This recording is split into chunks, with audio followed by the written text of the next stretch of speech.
Sarah's hospital visit. Feeling unwell. It was a normal school day when Sarah Smith started feeling unwell.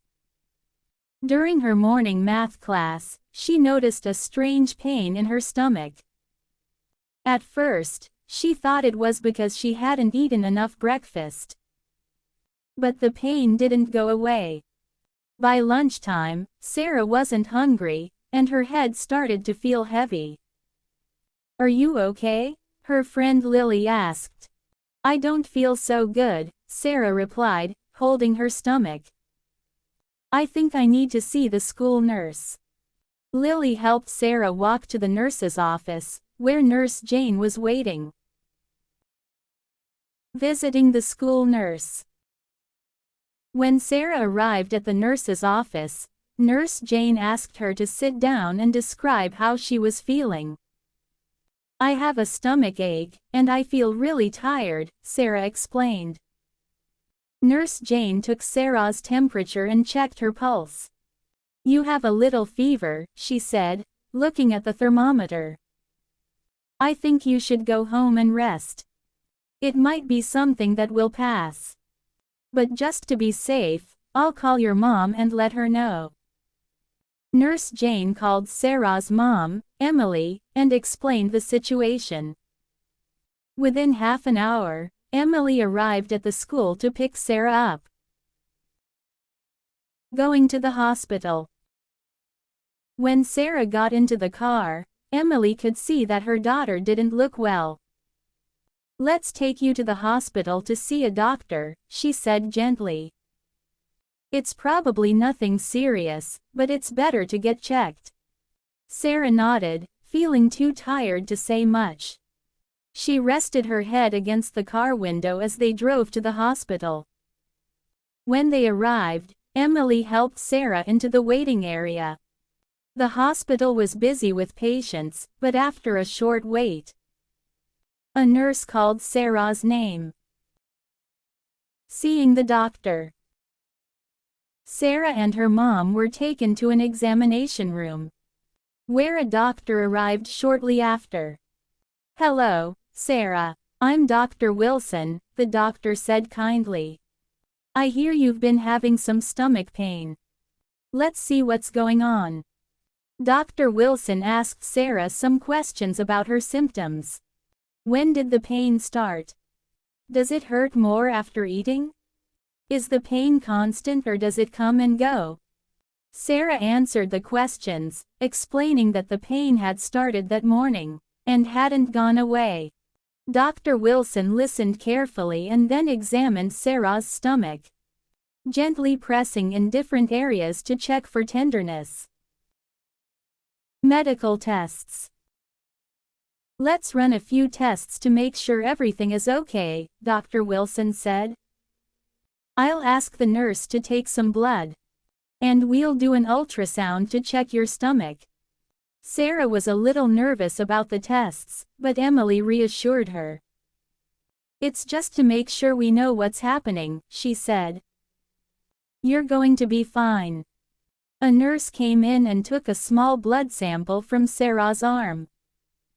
Then, they moved to another room for the ultrasound, where a technician used a special machine to take pictures of Sarah's stomach. "It doesn't hurt," Sarah said, relieved. "The gel is a little cold, but it's not bad." The tests didn't take long, and soon, Sarah and her mom were back in the waiting room, waiting for the results. Getting the diagnosis. After a short wait, Dr. Wilson returned with the results. "Good news, Sarah," he said with a smile.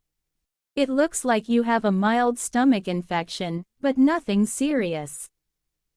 You won't need surgery or any major treatment." Sarah and Emily both sighed with relief. "I'll prescribe some medicine to help with the infection and to reduce the pain," Dr. Wilson continued. "Make sure you rest for the next few days, drink plenty of water, and avoid heavy or greasy foods. You'll be feeling better soon." Sarah was relieved to hear that it wasn't anything serious. "Thank you, Dr. Wilson," she said, picking up the medicine. After leaving the doctor's office, Emily and Sarah went to the hospital pharmacy to pick up the medicine. The pharmacist explained how to take the medicine and gave them instructions on when to take each dose. "Take one pill after meals, and make sure to drink plenty of water," the pharmacist said. "If the symptoms get worse, come back to the hospital." Sarah nodded and thanked the pharmacist. She was happy to have the medicine, but even happier that she was going home to rest. Resting at home. Back at home, Sarah changed into her pajamas and lay down on the couch. Her mom brought her a glass of water and some light food. "Here's your medicine," Emily said, handing her a pill. "You'll feel better soon." Sarah swallowed the medicine and settled in with a blanket. She still felt tired, but she was glad to be home. Jack, her little brother, came to check on her. "Are you okay, Sarah?" he asked. "I'll be fine," Sarah said with a smile. "I just need to rest for a few days." Jack nodded and handed her one of his favorite books. "This is for you. It's my favorite story." Sarah took the book and smiled. "Thanks, Jack." Feeling better. Over the next few days, Sarah rested at home, following the doctor's advice. She took her medicine, drank lots of water, and ate light meals.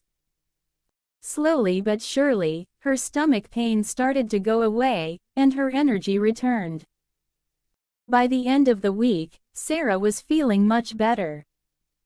She was ready to go back to school and tell her friends that she was okay. "Thanks for taking care of me, Mom," Sarah said one morning as she got ready for school. Emily smiled. "I'm just glad you're feeling better. Now, don't forget to take it easy at school today. No running around just yet." Sarah laughed. "I promise."